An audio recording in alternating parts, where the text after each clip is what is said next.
Just as honey attracts flies, social networks that emerged in the first decade of the 21st century attracted people. Millions and ultimately billions of accounts were created on competing networks.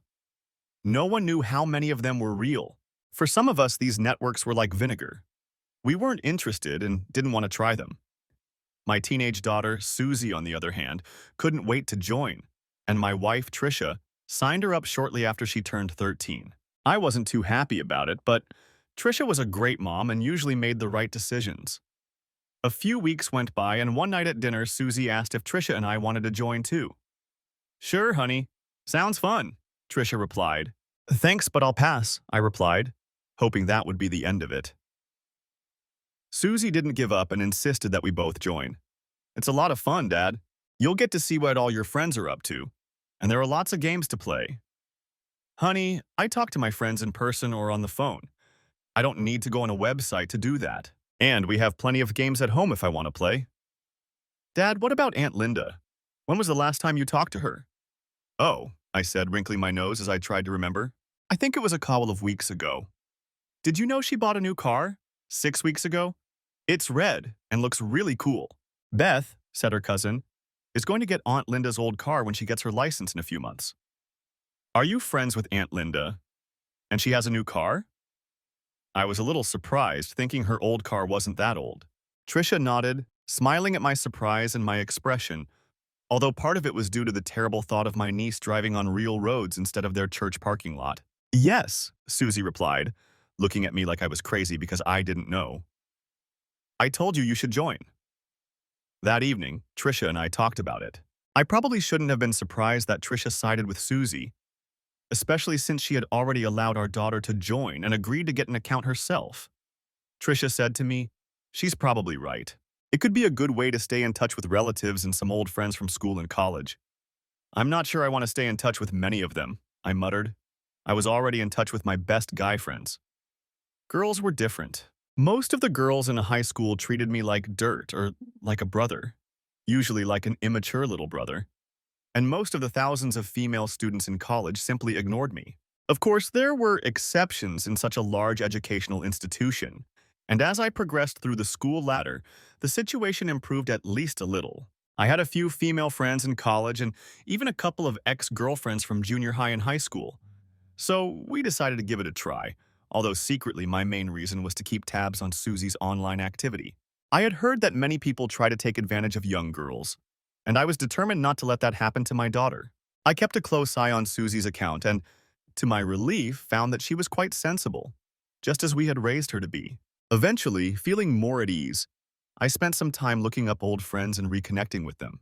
But I tried to avoid my former lovers so as not to upset my wife.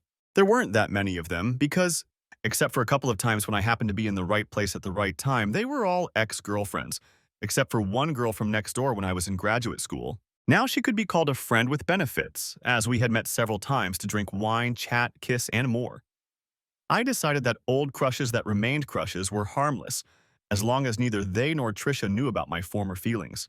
Eventually, I found Hallie, one of my relatively few friends from my freshman and sophomore years. She was a good friend and was also in love with me, but I tried to keep our relationship just friends and not let it develop into a romance, which, based on my past experience, would have led to the end of our friendship.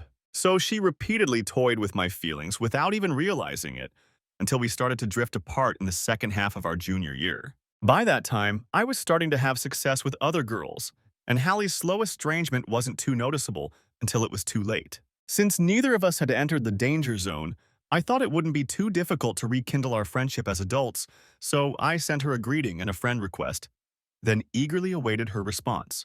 When it arrived a few days later, I was quite surprised. Tom Jarrett? Sorry, but I don't remember anyone with that name. You must have me mixed up with someone else.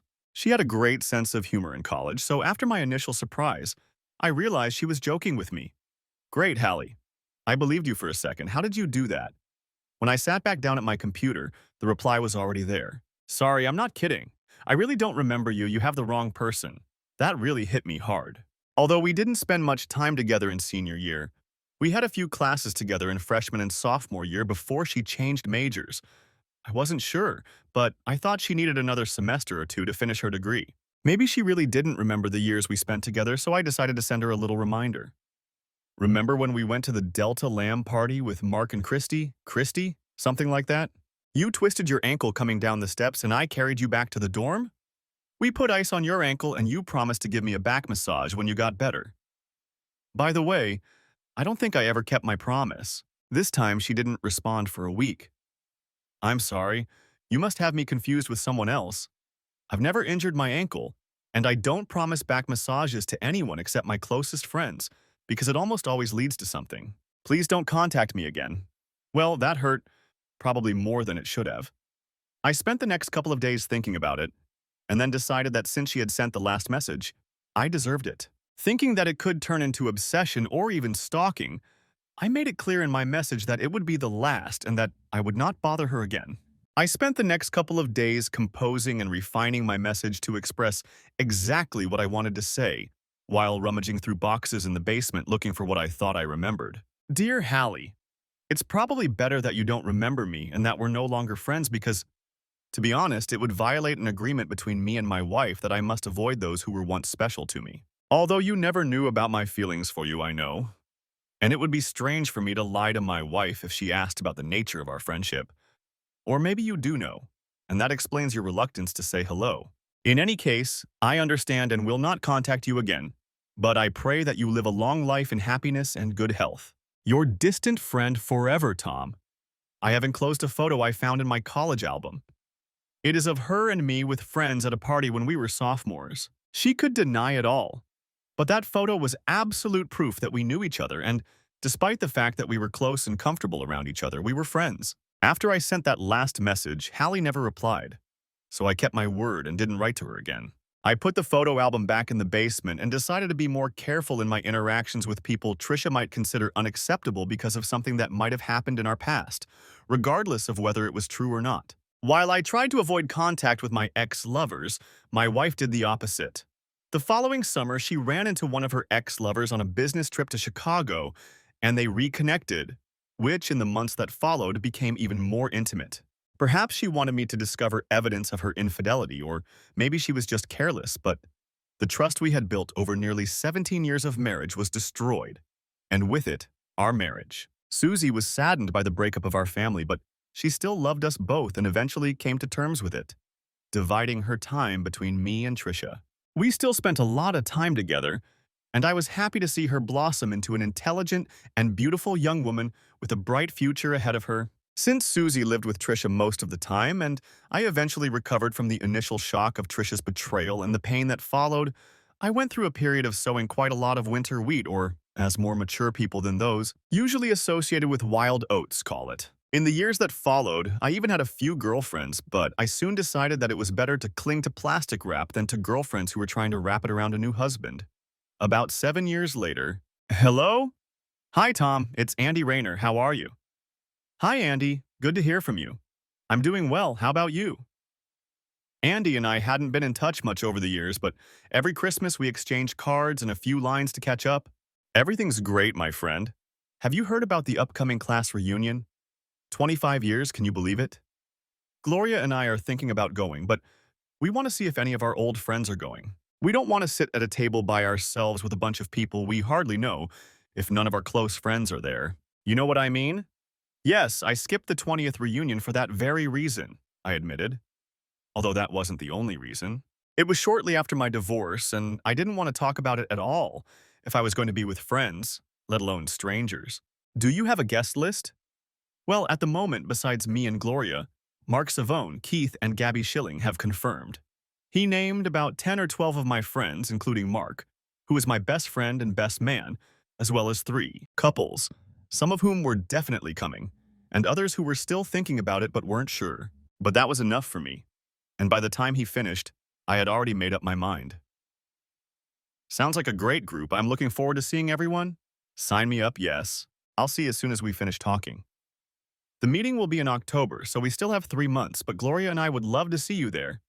Say hi to her, buddy. Hope to chat with you soon. 20 minutes later, I had signed up for the event, including several special activities and a game against the cats. That same evening, I stepped on the scale and set a goal to lose 10 pounds by graduation. It would still be 15 pounds more than I weighed in college, but I would look really good. The weekend arrived, and there were 10 people in our group who promised to come to the party. Mark and I were the only ones who weren't married, although Mark was technically unmarried, having never been married. Larry and Nina were in their second marriages, having divorced their first spouses just a few years after getting married. Kit and Gabby got married right after college, showing everyone else who was still in their first and only marriage how it should be done. I was disappointed that I hadn't been able to achieve the same thing, despite my plans. Friday was a busy day, so I flew in on Thursday afternoon, and in the evening a few people got together for dinner and later went out for drinks at the hotel bar. Mark and I were roommates in our sophomore year and had remained good friends, so we spent time together, socializing with members of our group and other people who came and went as the evening progressed. On Friday, a few friends and I went on several campus tours and attended seminars. The campus has changed a lot. There are new buildings and new works of art, but in many ways it's still the same. The square is still filled with pretty young female students flirting with young guys and lots of other people of both sexes rushing to class so they won't be late. I remember those days, says Mark. You'd chat with a girl until the last second, then run to class. Yeah, they were talking to you, I laugh. Did you see the note in the alumni meeting brochure about the pizza place near campus? It's still there, but it has a new owner. I wonder if they've redecorated. Redecorated? I wonder if the pizza still tastes the same. We texted everyone in our group and met there to eat pizza and drink beer. Some of the photos in the lobby were taken when we were still in school, but many others, including athletes and celebrities who visited the campus but stopped by for a slice of pizza and a beer, were new. Unfortunately, it seemed that about half of the people at the reunion felt the same way, so we had to wait a long time. But it gave everyone a chance to chat and relax. Josh and Stephanie told us about their recent tour of Europe after selling their company, and Gloria told us about her new book, which is about to be published. Mark had just started telling us about it when someone caught his attention, and he excused himself to go talk to her. It was Jane Myler, Mark's longtime crush from his freshman and sophomore years. The rest of us watched from the sidelines as 29 years after they first met, they finally found common ground. After the pizza, which was good but not as good as we remembered, I went off to a couple of daytime events on my own. Mark didn't show up for dinner, and none of us saw Jane. I smiled at the thought that they might meet and reconnect after all these years, and for a moment I crossed my fingers for good luck. We had a nice dinner and chatted, interrupted only by speeches from important people in our class. Everything was as usual. Greetings, congratulations to the guests of honor. A speech about fundraising, memories of our class, another speech about fundraising, and so on. During the second or third speech about fundraising, people at most of the tables began to whisper, and most of us ignored the speakers for the rest of the evening. Eventually, they got the hint and fell silent, leaving the music to play. After that, I got up to get another drink and headed for the exit of the large ballroom, stopping along the way to talk to a few old friends. When I finally returned to the table, I danced a couple of dances with Gabby until Keith, who had recovered a little, complained that he was tired. Then it was Nina and Steph's turn, while the rest watched. A little later, Gloria came over and asked me to dance, when Andy, putting his feet up on the table, said with a laugh, "Enough, woman," and pointed her in my direction. After the first dance, a slow dance began, and I was about to escort her back to the table when she stood up, and we spun around in a waltz, leaving a little space between us. During the dance, she asked how I was feeling. Her questions were unambiguous, but she said that she and Andy were worried about me and wanted to make sure I was okay. I appreciated my friend's concern, but answering questions honestly was a little boring. So I walked her back to the table, thanked her and Andy, and then headed to the bar for a drink. I stood in line and watched the dance floor behind me when I saw Hallie approaching the line. My heart was beating faster than it should have for a 28 or 29-year-old man in love, but she was still as beautiful as ever, though clearly older. When she saw me, I waved. She smiled and waved back. Then her face became impassive. I walked over and said, "Hi, Hallie. Remember me?" She lowered her eyes for a moment, then raised her head and nodded. "Hi, Tom. Of course I remember you," she said and opened her arms, inviting me to hug her. I wasn't going to pass up this chance, so I stepped forward and hugged my old friend for the first time in years. She felt nice in my arms, and I leaned my head against her hair, enjoying its scent. Our hug lasted a few seconds, then she relaxed for a moment. I got the hint and let her go. "How are you?" I asked. She looked around, then turned to me. "Tom, let's have a drink and sit somewhere and talk. Just the two of us." We grabbed our drinks and went out into the hall, wandering around until we found an empty sofa. Are you comfortable here? Sure, everything's fine, she replied, smiling. The ballroom is so noisy it's hard to concentrate. And Tom, I'm sorry, I need to think. First, I need to apologize to you and explain everything. Were you running away from the wrong man? Was it 7 or 8 years ago? She nodded. I'm sorry, Tom. I was so happy when I got your first message that I started typing right away, but I stopped as soon as I typed your name. She laughed. 3 letters, Tom, was all I could say before I realized what it would mean if my incredibly jealous husband found out. Delete, delete, delete, delete, delete, and each deletion was painful, and my heart ached for the next few days until I finally replied, "You have the wrong person." Then the pain intensified. I'm sorry, Hallie, and I'm sorry I pressured you. I sighed before adding, actually, I thought, later of course, that you remembered, but just didn't want to rekindle the relationship because of your marriage. I would have understood that and left things as they were. I should have, Tom, just come out and said we couldn't be friends right now, but I had to. Oh, what's the word? Plausible denial? Yes, that's it. Plausible denial in case Vince found out. We were going through a rough patch at the time. And are you two okay now? She took a deep breath and slowly shook her head. There's nothing between us. We divorced 3 years ago when our son went to college. It's like we live in different worlds. We don't talk unless something happens in Vinny's life. If he ever gets married, we may have to have 2 ceremonies so that Vince and I can attend one of them. Oh, I'm so sorry. Trisha and I don't talk much either, but we try to keep up appearances when it comes to Susie. She's going to college this year and wants to be a veterinarian. We talked a little more about the kids, but I could tell that something was bothering Hallie. Hallie, is something wrong? Tom, do you ever think about what could have been? Yes, sometimes, but I try not to dwell on what could have been but wasn't. What's on your mind? Remember the last note you sent me where you said you loved me very much? Tom, girls usually give some kind of sign, something like that, but I didn't get anything like that from you. No hints. Or maybe I was just blind because we were such good friends. Anyway, I've thought a lot about what would have happened if we had taken a chance and been together, even if just for one night. Hallie, you were a close friend to me, and I wanted it to stay that way. I hate to say this, but back then I was immature. And yes, I was very much in love with you, but during the first 2 years of school, when we were such good friends, it was what you might call crush love. I usually fell in love with half a dozen girls at a time until I realized that in college, you shouldn't fall in love with more than one. But in the first 2 years, it was okay because few of them ever left. I smiled, remembering some of those disasters. On the rare occasions when it did happen, it usually ended badly. So to avoid the risk of losing you, I tried to hide my stupid infatuation with you, sometimes confessing my feelings to someone else to mask them and keep you in what modern young people sometimes call the friend zone. Hallie laughed. Tom, I think that term is long outdated and maybe even out of fashion. We both smiled, but I wanted to move on. Hallie, it doesn't matter now. If we're talking about old business, it's like water that's passed through a dam, under a bridge, and far downstream. Hallie looked me intently in the eyes and slowly shook her head. No, Tom, that's not true, and yes, it matters. Take me upstairs to my room, or yours, and let's try something new together. I've been wondering for 7 years, or however long it's been. Now I don't have to wonder anymore. She didn't have to ask twice. I took her hand, and we headed straight for the elevator. As soon as the doors closed, we were together on the bed. Several hours passed. Oh, Tom, why didn't we do this sooner? She whispered. Why was I so blind that I didn't see it? And why were you so afraid to tell me, you bastard? She laughed. Seriously, we wasted years that we could have spent together. Shh, don't say that, Hallie. We had our own lives, kids to raise, but it's not too late to start now and see where this takes us. Her eyes widened and she leaned in to kiss me. That's so true. I can't wait to see where this takes us in the future, she said. But right now, I'm thinking about the immediate future. What do you mean? I'm thinking about how long it will be before you're ready for this again, Tom.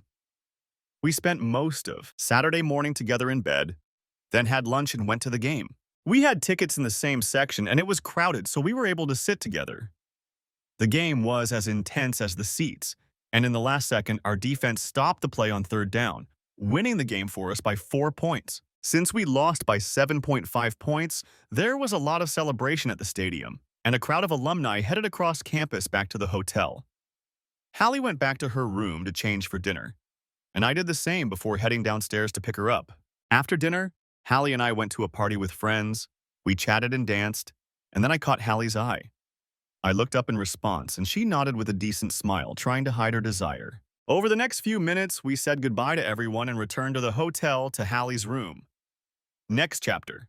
When I was in Dallas and she was in New Jersey, not far from New York, we agreed to a fairly steady but informal relationship, but she insisted that we not make it official or even fall in love, as our daily lives were too far apart. Understanding this, I agreed, but told her that we would need to reevaluate our relationship over time, as I already knew that I cared about her and saw the possibility that she could become something more to me. Over the next few months, Hallie and I stayed in touch, talking 2 or 3 times a week and texting every day. But we still managed to see each other about once a month. Not wanting my Susie and her Vinny to find out about us, we usually met at a neutral place where we could walk around, and then checked into a nice hotel with great service and comfortable beds, since that's where we spent most of our time. However, things didn't go as we had planned. Our relationship developed, and soon I fell in love with her as easily as I had expected. Since we had discussed everything in advance, I didn't tell her about it, trying to decide what to do with my life and career so that we would have a real chance to be together all the time. Although I didn't want to live in New Jersey or New York, I was becoming more and more excited about the prospect of spending the rest of my life with Hallie. And I knew that living in her area was a sacrifice I would gladly make if she didn't want to move with me to Dallas or some other neutral city. In May, we met up in Charleston for the weekend. Considering that my flight on Friday was delayed and we spent Friday night and Saturday morning making love, we didn't even check out of the hotel, so I wasn't sure if I should consider the possibility that she would want to choose a neutral city. I took out my laptop and looked through the list of local attractions I had saved while preparing for the trip, in case I could persuade her to go somewhere. However, since it was a week before her birthday, I arranged for her to go to a spa on Saturday afternoon. Maybe she has other plans, I said aloud to myself. That would be nice. The phone rang, apparently in our room. The ringtone didn't belong to me or Hallie, so I started looking for it, but the ringing stopped before I could find it. I kept looking, but the sound was quiet and muffled, and I was about to give up when the phone rang again. This time I was closer, and after 2 or 3 rings, I decided it was definitely in our room and that someone had dropped it behind the dresser or inside it, possibly in a drawer. Continuing my search, I found it in one of the drawers under Hallie's clothes. It wasn't Hallie's phone, so I picked it up, wondering who had left it there and how she hadn't noticed it when she put her clothes in the drawer. Considering we were leaving on Sunday, she hadn't taken many things with her. Since the phone wasn't ringing anymore, I decided to take it to the front desk. Maybe they could find the owner after I confirmed with Hallie that it wasn't her work phone. I put it down and went back to my laptop, but a series of rings made me pick it up again. Of course, I couldn't unlock it, but there were several incomplete text messages on the screen, and while I was looking at them for clues, another one appeared. V. Where the hell are you? You're not at your sister's house. V. I had to trick her into letting me out, but Trudy said you weren't there. Trudy? That was the name of Hallie's sister. We weren't acquainted, but Hallie had mentioned her a few times. You better be home when I get there. Call me right now. A while later, I was still sitting on the edge of the bed where I had collapsed when the door opened and Hallie came in practically dancing. Oh, Tom. Thank you so much, it was him. What happened? She must have thought I was having a stroke or something, but when I held out the phone for her to see, the color drained from her face and she seemed to deflate. He called, Hallie. He called several times. Did you forget to turn your phone off? She shook her head, tears streaming down her face. No. God, no. What kind of cruel game are you playing, Hallie? You let me fall in love with you when you have someone else? Another lover? A husband? Is that it? God, Hallie, what have you done? If you're still married, you have to know this can't work. Tom, no. It's not what it looks like.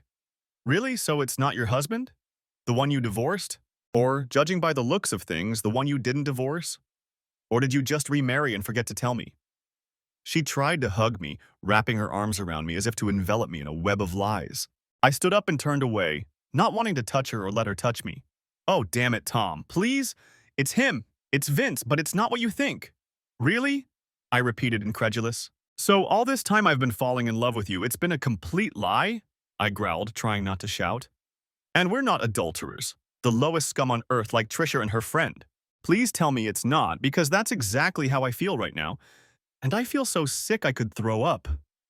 And if I can keep my lunch down, I'll walk out and never look back. Tom, please. Let me explain. Please? Okay, but only because I love you, Hallie, or at least I did. I'm not sure now, but I'm all yours, so tell me the truth. No more lies.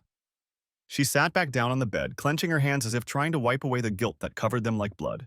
The tears were still flowing, but at least she was looking me in the eyes and saying, Tom, I'm sorry, but it's the truth.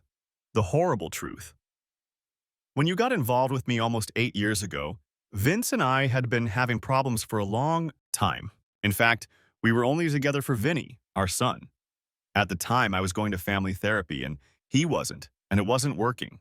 In the end, things got so bad that I realized I had to divorce him, so I found a lawyer and tried to do it. But Vince pulled out the prenuptial agreement I signed 17 years ago and said he would strictly enforce it. As a result, I'll be left with practically nothing. Sure, there will be some money, but not what I'm used to. So you're a gold digger too? No, not in that sense. You see, Vince had a strict prenup, but he also had Rafael Bonadus, one of the biggest divorce lawyers in the state. You know, rich people who want to stay rich and famous. I hired a young girl who had just graduated from law school and was so inexperienced and scared that she probably wet her pants when she first met Mr. Bonadus. When we agree on what I'm getting, I'll be broke again. Vince will be laughing his head off, and Mr. Bonadus will probably entertain my young lawyer. Although, given his reputation, I suspect he'll probably do that before we're even done. Damn, money hunter, I repeated, convinced by her own words. And it looks like your lawyer is the same. Well, birds of a feather, I guess. No. Vincent DePrimo runs a large family business. Car dealerships, rentals, insurance, real estate, and the like. Divorce is bad for them. He agreed to give me some freedom on the condition that I behave myself and provide him with a plausible alibi, and that I'd be around to satisfy his needs whenever he wanted. I tell him I'm going to my sister Trudy's, to a conference or something like that. While I'm gone, he can do whatever he wants on the weekends, but it looks like something happened this time. Yeah, he probably needed a repair job. She grimaced, realizing from my expression that this was probably true, and I struggled not to lash out at her right there. I'm so sorry, Tom. I still want to divorce him, but I just don't have the means or the support to do it. I wanted to tell you, but I didn't want you to react like this. My lunch was safe again, at least for a few seconds, and I exhaled in disgust. Hallie, you knew how I felt and that I would react this way, but you did it anyway? What the hell were you thinking? If you had told me the truth from the beginning, we could have worked through this together and figured something out. Now I don't know. I'm so confused. I love you and hate you at the same time. I have to go. Tom, please stay. Tonight is important. Let's talk, please. Hallie, I'm sorry, but as long as you're married, we have nothing to talk about. And as much as I hate to say this, if you divorce your husband and come after me, I'm not sure we'll have anything to talk about then. I thought you would be not only my best friend, but also my lover. And you turned out to be a cheater, a liar, and a person I honestly don't know as well as I thought I did. And what's worse, I don't know if I can ever trust you again. No, I'm sorry, Hallie, but I have to leave and think things through. She cried and begged as I packed my things, promising me the world if I would support her. But I knew I wasn't her dog, because I loved her despite how she had betrayed me and her husband. 5 minutes later, I had packed my things and left the house, trying not to pay attention to her pleas and tears. There was a huge emptiness in my heart as I flew home and in the days that followed. When we met again after so many years at the reunion, I knew from the start that I had a chance to fall in love with Hallie. It was even harder after we met and made love so many times that weekend, but I tried to be smart and not let it happen. Considering how far apart we lived, I didn't even want it to happen. But it did, despite my wishes. Yes, I fell in love with her, and to be honest, I still do, but my world came crashing down and burned in the flames she lit both in my heart and in the debris around me, threatening to destroy the person I always thought I was. I shook my head, wondering what to do and how to get through this with honor, dignity, and love, or any combination thereof. Remembering that we had already committed adultery, I realized that there was no chance for honor and dignity. And love? I wanted to continue loving her, but I didn't know if I could, even if she wanted me to. I was very angry with her and nervous about where we might end up if she decided to divorce her husband. If not, I knew I would never see her again. I typed a long letter to her, translating my emotions into rational thoughts and transferring them to the virtual paper of my computer screen. It took me a week to type, retype, edit, and review the letter before I finally felt ready to press the send button. At the end of the message, I asked her to contact me if she started divorce proceedings or decided to stay with her husband. If nothing happened, I would contact her again in a few weeks. There was no mention in the message that this would probably be the last time, but if she couldn't read between the lines, she wasn't as smart as I thought she was. Over the next few weeks, work became my life, not so much because I needed it, but to distract myself from my problems with Hallie and the guilt I felt for violating the moral code I had always followed. Everything changed one June weekend when Susie came to visit. I missed you, Dad. You've been so distracted these past few months that even when we talk on the phone, I'm not sure if you're really listening to me or if you've gone off into your own little world and I'm just a minor annoyance on the sidelines. What's going on? She was right. I wasn't ignoring her, but because of problems in my own life, I wasn't giving her as much attention as I used to. Honey, your mom and I have always tried to teach you right from wrong, but unfortunately, we haven't always been the best role models. I don't want to go into details because it wasn't intentional, but I recently did something bad and may have hurt someone else. She shook her head. Dad, I'm 21 years old, remember? When I had problems with two guys last year, Mom confessed to me that she had made a big mistake regarding you. You both tried to protect me from the truth when it happened, but Mom said that now that I'm grown up, I need to hear it so I can learn from her mistake. Yes, don't look at me like that, she called it that, and hopefully not repeat it in my own life. I had to make a decision before I did the same thing she did. I learned from her mistake and did the right thing. You're not going to take that lesson away from me, are you? I looked at her, grateful that we had raised such a good girl, even if she was sometimes too curious. She put her hand on mine and asked, What is it, Dad? I wasn't going to share my mistake with anyone, especially not my daughter. But it was a good life lesson for her that would reinforce what Trisha had told her and maybe even help her someday. I took a deep breath and began. I met an old friend. We became friends, and over the next few months, we fell in love.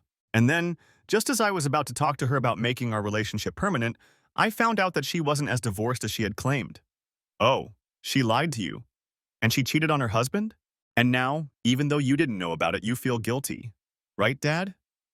Susie had always been very smart and was going to graduate from high school with honors next year. She had just proven that once again.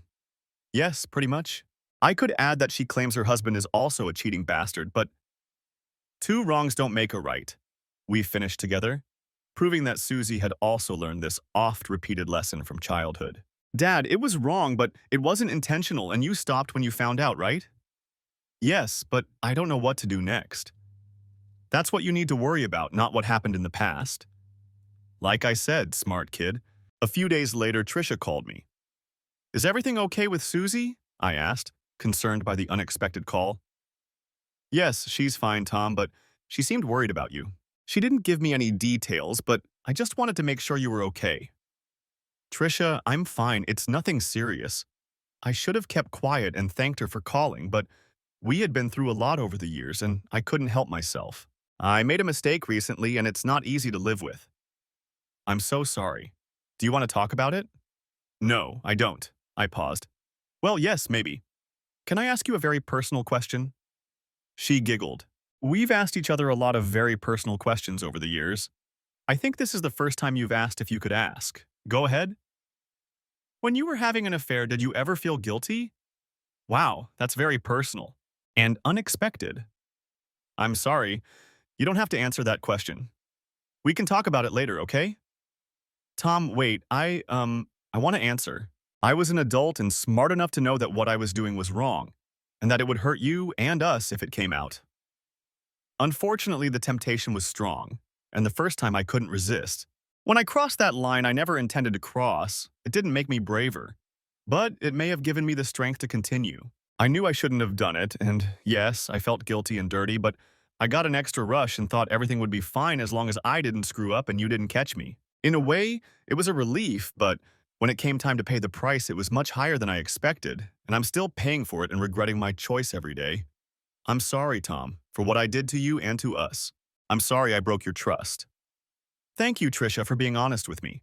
At least now. What happened, Tom? Why are you asking about this now? You're not married, but wait, are you seeing someone who is married? I was seeing a woman and we were very close, but then the truth came out and now I realize that I was also committing adultery, even though it wasn't my choice. Tom, don't blame yourself if you didn't. No, I made a choice, a very bad and stupid choice, but if you didn't know she was married, you can't blame yourself for what you did. Yes, I keep telling myself that, but it doesn't help much. It won't help if you don't let it. Tom, just remember that now you know what to do, and from now on, you are responsible for every choice you make. It may seem harsh, but I've known you for a long time, dear, and I know you will make the right choice. Days passed, and I didn't hear from Hallie, so I started texting her to tell her how I felt and that it was goodbye. Like in old movies, where a guy throws a bunch of crumpled notes into the trash, I felt like the trash can on my computer would be overflowing with my failed attempts if it weren't for the ability to edit text on the screen without wasting paper. One evening after work, I was busy editing the latest version when the doorbell rang. At the door stood a man in a very well-fitting suit, and two other men, very large, also in suits, stood at the foot of the stairs on the sidewalk looking in my direction. Dressed identically in suits that didn't fit very well, and with the same professional lawyer features, I immediately imagined inflated versions of the old Bobby twins. I opened the door slightly and asked, "How can I help you?" "Mr. Jarrett, my name is Vincent DePrimo. We don't know each other, but I understand you know my wife, Hallie. Quite well, I believe. We need to talk. Can we come in?" "Mr. DePrimo, I'm sorry, but now is not a good time." "Mr. Jarrett, I've come from New Jersey. The boys and I would be very grateful if you wouldn't turn us away and invite us in instead. Right now." I imagined that Bert and Nan, standing behind him, could easily kick the door off its hinges if he gave the order, so I said, "Come in, mister. Come. Di Primo." I opened the door and let him in, then closed it behind him before the bulky twins could climb the stairs. If they had continued banging on the door as I expected, I would have had grounds for reporting unlawful entry, although I hoped they wouldn't, and I wouldn't need a reason to defend myself, or repair the house if I ever decided to repair it. Fortunately, he nodded to the boys as the door closed, and they nodded back, stopping halfway up the stairs. A moment later, I locked the door and turned to him. "Please come into the living room and sit down. Can I offer you some coffee, tea, soda?" After a moment, I added, "Or maybe some whiskey." A smile finally appeared on his previously serious face, and for the first time he looked a little relaxed. "Scotch is an excellent choice, Mr. Jarrett." I walked over to the cabinet, opened the door, and discovered a small bar. Pouring us both a glass, I handed him one and asked, "How can I help you, Mr. DePrimo? Is everything all right with Hallie?" He sniffed the Macallan in his glass cautiously, then took a sip. "Everything's fine, Mr. Jarrett, thank you, thank you. And Hallie? She's fine, although she doesn't know I'm here. We're going to family therapy after her little escapade. For 7 or 8 months, she's been telling me she's going to visit her sister in Ohio every month when she's not at a conference, but except for a trip to Cleveland. I think it was in April. She hasn't been to Ohio once and hasn't seen Trudy except for Christmas when she came to visit us." He took another sip of whiskey, savoring it before swallowing. "So we come to the reason I'm here, Mr. Jarrett. I have one question for you. Concerning your relationship with her, did you ever entertain my wife?" He looked me straight in the eye, and I was sure he knew the truth, but I looked back at him as firmly as I could. I remembered how Hallie had said something about plausible deniability when she finally confessed her situation to me. I hoped she hadn't lied to me then, as she had done on so many other occasions. I also remembered what I had said to her. "Mr. DePrimo, Hallie was an old and dear friend who was very important to me. I was mistaken about her marital status, but I assure you that I cared about her and would never have considered having an affair with her." I kept looking at him, hoping he would believe my truth. Because even though Hallie and I had done it many times, I considered it an expression of love because of my feelings for her. Vince DePrimo looked at me for a long time before finally picking up his glass, finishing his scotch, and placing it on the coffee table between us. "Okay," he said. "Now that that's settled, there's one more thing to do. At this point, Mr. Jarrett, Hallie is my wife, and although we've had our problems over the years, I hope that will continue to be the case, and I hope you'll take my advice and stay away from her. If I hear even a hint that you are seeing her again or communicating with her in any way, let's just say you won't like the result. If she decides to divorce me and take the financial losses she agreed to when we got married, I won't care if you sleep with her or entertain her. However, you should think about whether you really want to waste your time on a proven liar and cheater. If she cheats on me, her loving husband of 25 years and the father of her only child, imagine what she might do to you now that she's used to cheating. He stood up and added, "Thank you for your time, your attention, and the whiskey. Goodbye, Mr. Jarrett. I sincerely hope our paths never cross again." After he left, I had another glass of Macallan, and the lock, by the way, was back in place. It took some time before my heart stopped pounding, and I was able to comprehend the situation. I had been through a lot in the last 8 or 9 months. During that time, I had fallen in love with Hallie. At the same time, Hallie had repeatedly lied to me about her lonely life, completely excluding her husband from the picture she had painted for me. I began to hate her for how she treated me, us, and her husband. Although she claimed that he had been cheating on her for years, Hallie turned out to be a liar and a cheater, just as Mr. DePrimo had said, and I had no way of knowing whether her claims about him were true or false. After thinking about it, I realized that it didn't really matter whether he had cheated on her or not. If he had, as she claimed, it would have been despicable and would have given her reason to consider divorce. But it didn't give her the right to lie and deceive him the way she did. More importantly, it didn't give her the right to drag me into it and make me part of her lies. I was part of her tangled web, but certainly not by choice. No, I loved her. But I loved the person she presented herself to be, not the person she really was. And that was like a knife in my heart. When I finally came to terms with that, I knew what I had to do. A few days later, a package arrived at my office. Inside, on top of a stack of stapled sheets, was a handwritten letter from Hallie. "Dear Tom, I'm so sorry things turned out this way, but I'm trying to fix things so we can move on and give our relationship a chance. I've enclosed a copy of the first part of the certified divorce papers, so you can see for yourself that I'm telling you the truth. Now, I come to the hardest part of this letter. Tom, I shouldn't have lied to you and used you the way I did. I sincerely regret it and promise that I will never lie to you again."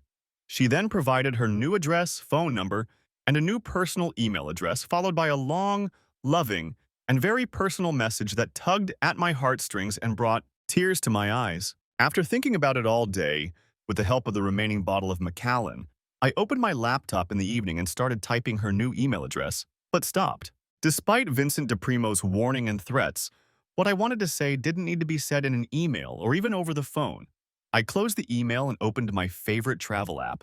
A few days later, taking a risk and sending Hallie a message to her new personal address so that Vincent DePrimo wouldn't intercept it from my new address, which I would probably never use again.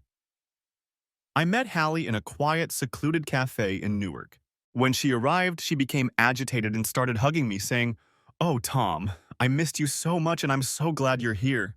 You didn't respond for so long, I was really worried." I shook my head and raised my hand to stop her. "Hallie, stop. Sit down. I need to tell you something." Deep down, she knew what was about to happen, and she shook her head imploringly. "Tom, please, don't do this. I beg you. Don't." Her plea hurt me like a knife, but I shook my head and continued with what I had to do. I said, "Hallie, I loved you and still do, but you played a cruel game with your husband and me, using both of us because you didn't have the courage to do the right thing and choose only one of us. Instead, you tried to have both of us, thinking it was safe because we were so far apart that I would never get to the point where I wanted to be with you forever. However, I fell in love with you and was willing to do anything to have you back, or, if you wanted, to move here to be with me. Then it all fell apart, which was inevitable when a relationship isn't based on truth. I wanted to tell you, Tom, I really did, but it's too late for but, Hallie. It doesn't matter now. You'll get the divorce you should have gotten before you got involved with me, and you'll lose the man who once loved you. But you'll do it so late that you'll lose me too, another man who loved you. No, Tom, we'll be fine. You'll see. I'll do whatever it takes to make it work so we can be together." "No, Hallie. You played this cruel game and you lost. I lost. We both lost." She protested again, but I raised my hand and continued. "No, Hallie.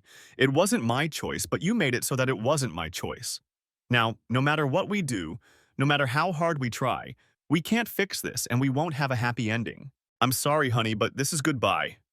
Her eyes begged me to change my mind, but I saw the determination in them, and she slowly nodded in agreement. "I'm sorry, Tom, I'm sorry. I'm sorry I didn't think and act right." I wasn't sure she hadn't thought it through, but I agreed with the last part and said, "Me too, Hallie. Take care of yourself and live happily." Tears streamed down Hallie's cheeks as I walked away, hiding my tears in my heart. To my surprise, there were a lot of empty seats on the plane. Mine was in the back, and there was no one in the window seat or the middle seat to my left. I didn't pay attention to the safety instructions. I'd flown on a 737 so many times that I could have read them myself, and I barely noticed the flight attendant who came over to make sure my seatbelt was fastened. My personal belongings were stowed. Under the seat in front of me, the tray table was up, and my seat was in an upright and locked position. During takeoff, I closed my eyes, trying to get Hallie out of my head, but images of her, like one of those girls from countless 007 movies, swirled around me, beckoning me to join her again. "Excuse me, sir?" the flight attendant asked a few minutes after the drink service began. "Can I get you anything?" "Water, please," I replied, looking at her. Blue eyes, a sweet smile, short, dark hair. She was beautiful and looked like a typical flight attendant in her uniform. I tried to smile. "Nothing stronger? Judging by your face, I'd say you just lost your best friend." "Yes, I broke up with her." "Oh, I'm so sorry. I didn't mean to bother you." She handed me the water and moved on, and I returned to my thoughts and disappointments. "Hello," she whispered. "Service is interrupted for a few minutes if you want to talk. About what happened? Since I intruded on your life?" I couldn't help but smile slightly, more sincerely this time. "The airline is trying to increase the value of its services by offering passengers not only movies, but also counseling services." She laughed. "No, but you look so sad." And then your words struck me. I felt the same way when I realized that he valued the status quo much more than I did. 5 years wasted. Would you like to tell me about it? Or are you going to tell me to get lost? Thanks for noticing and asking. I don't think many people would do that these days. Lesson 1 in repairing broken relationships. There are still good people in the world. Thanks. And you know, despite some initial doubts, I'm enjoying this useful activity. She smiled. Good, I'm glad. In that case, would you like to tell me a little about your situation? Maybe I can tell you what happened that made you get such value for your money? If you don't mind, of course. Yes, of course, thank you. My girlfriend and I broke up for a while after I caught her lying. She tried to fix things, but I just can't trust her enough to turn our relationship into something permanent, especially after I went through a similar situation with my ex. Once bitten, twice shy, right? Yes, I know what you mean. My ex-husband cheated on me, I gave him another chance, and he cheated on me again. I learned my lesson the second time around. I'm so sorry. Thanks, but that was 12 years ago. I was very lucky, I don't mean to, but I've avoided him ever since. Damn, we're on a plane. You don't have anything to knock on wood with. She shrugged. I doubt it matters. I've matured a bit, and he probably hasn't. So even if we ever meet again for some reason, I'll just keep quiet and walk by. I'll do the same with Benjamin, my steady boyfriend. While she was doing her duty, the plane quickly emptied. To my surprise, she returned, and we continued our conversation almost until the end of the flight, which lifted my spirits a little and even lightened my heart. When we landed and the people in front of me started to get off the plane, I thought about what awaited me inside. It's not so bad. It hurts, but it's not the end of the world. Everything will be fine. I turned around and saw her standing in the aisle right behind me. I got up from my window seat and made my way under the overhead bins to stand directly in front of her. Thank you, and thank you for talking to me. You made this awful flight much better. By the way, my name is Tom. She smiled and held out her hand. Nice to meet you, Tom. And I'm Cindy, we said at the same time, and I pointed to her badge. She smiled and took out her business card. I never give these out, but something tells me you need a friend. If you ever want to talk, here's my cell number. I took the card and looked at it. Thanks, Cindy. And thank you something. And you know, I think I'll call you. We said goodbye and didn't see each other again after the flight. I was heading to the parking lot to get my car when I put down my small bag, took out my phone, and pulled out Cindy's card. I saved her number in my contacts, opened a message, and started typing. Hi, Cindy. This is Tom from the plane. This is my cell phone. It was nice talking to you.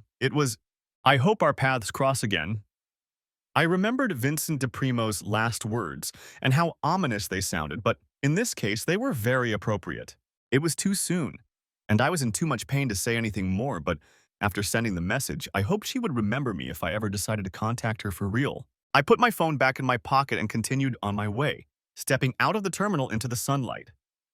Despite the heat, I immediately started to sweat and couldn't wait to get back inside where the air conditioning was. However, I hadn't taken more than 30 steps when my phone beeped, signaling an incoming message. I checked it and read, Cindy. Hi, Tom. Me too. Her short message warmed my heart more than the scorching Texas sun. Hallie was gone from my life, but maybe someday in the future I would find new love. Maybe with my new girlfriend, or maybe with someone else. I wasn't meant to be alone forever. The summer heat was almost forgotten, and I stepped forward with new energy, smiling and looking to the future. Reunion after 35 years.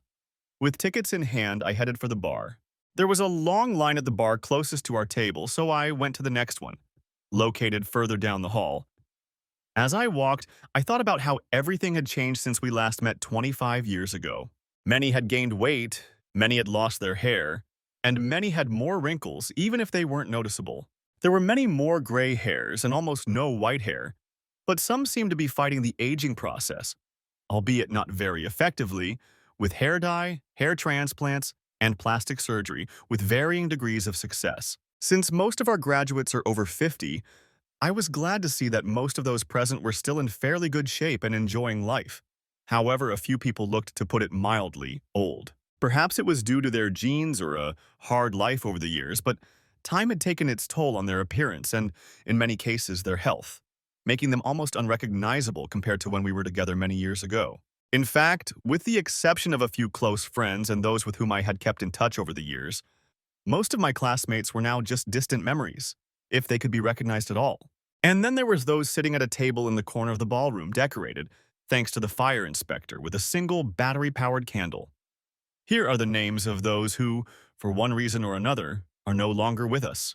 Although it wasn't much of a surprise, Keith Schilling, always too heavy, was on the list, as his heart had finally given out, leaving behind his sweet wife Gabby and their nearly grown children. Larry and Nina Kilgrove, on the other hand, died in a plane crash when their four-seater Piper crashed and they couldn't find a safe place to land.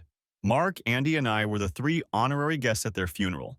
When I reached the next bar, I found that there were only a few people in line, so I stopped to wait my turn, watching the people and faces, trying to recognize someone before resorting to name tags for reminders. Seeing no one I recognized nearby, I turned toward the entrance as the line at the bar moved forward one spot. The guy in front of me seemed to have had a few too many and started flirting with the bartender, a pretty young woman who was several years younger than my Susie, who already had two children and apparently a third on the way.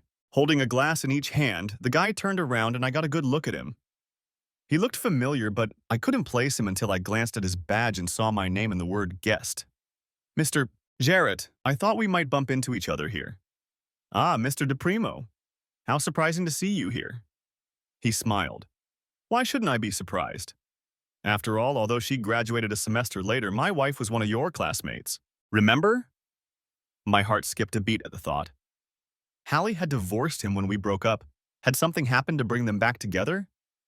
Or had they reunited after some time apart? Turning around, DePrimo called out, Hallie, come here. Look at your old friend. No, I hadn't heard from Hallie since I left that little restaurant in New Jersey more than 9 years ago, but there she was, walking toward me. Her smile, which was always ready to appear at a moment's notice, didn't show when she approached. She glanced at Vince DePrimo, who nodded and then turned to me. Hi, Tom. I thought you weren't coming. Hi, Hallie. I didn't see your name on the guest list, so I wasn't expecting to see you. How are you? You know what? You've talked enough. I'll be here at our table. I'll be watching you. DePrimo nodded at me like he owned the world, glanced at Hallie, who was relaying some message to her that I didn't quite catch, and headed for their table, which was 2 or 3 tables away from the bar. Glancing in his direction, I saw him looking at me as if through a spyglass. Hallie looked at me and hesitated. I know what you're thinking. Why? I nodded. I wanted to leave him, but when you said goodbye to me, I had to make a difficult choice. It was easier to stay and put up with his little affairs than to try to start all over again. Most of the time, he treats me well. A hand touched my elbow, drawing my attention. Hi, Tom. I was looking for you. So I came to see, Gabby said. Oh, hi, Hallie. I'm Gabby from our class, she said. Noticing that Hallie was looking at her badge, she ran her hand down my forearm and added, "And Tom's wife, of course." The look on Hallie's face as she looked at Gabby and then at me was priceless. Surprise mixed with disbelief. She said goodbye and walked away. I watched her go, wondering for a moment what might have been and then focused on what was. And as it seemed to me, on what was much better. As we ordered drinks, I looked at Gabby and thought about how lucky I was and everything that had happened. Shortly after our meeting on the plane, Cindy and I dated for a while and proved that there are good people in the world, but they don't necessarily belong together. That helped me move on.